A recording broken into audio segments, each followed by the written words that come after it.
nag-request sa ating YouTube channel na taga Agusan del Norte. Ang pangalan niya is Ilarde.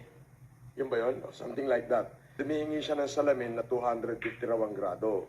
Ngayon, hindi po ako pwede magbigay ng salamin dahil di naman po ako optometrist at wala akong karapatang mag-distribute niyan. So, tinawagan ko po yung doktor, si Dr. Hansel Salisana, yung optometrist natin, at saka si Doc Balu.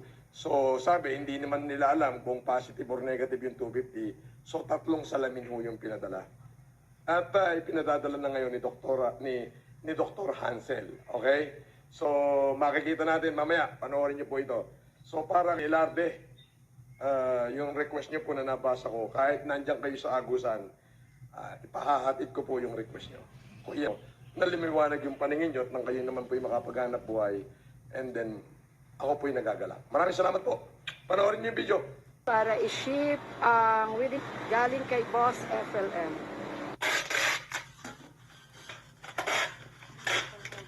As per request kay Boss FLM, nung taga-Agusan del Sur, si Ma'am Emmy Ilorde, nagre-request siya ng reading glass na 250 daw ang grado. Galing ako kay Doc Ansel Salisana kaninang umaga para makuha yung request niya. Ginawa ko ng 3 ang reading glasses ni Ma'am. Isang reading glass per request ni Sir FLM.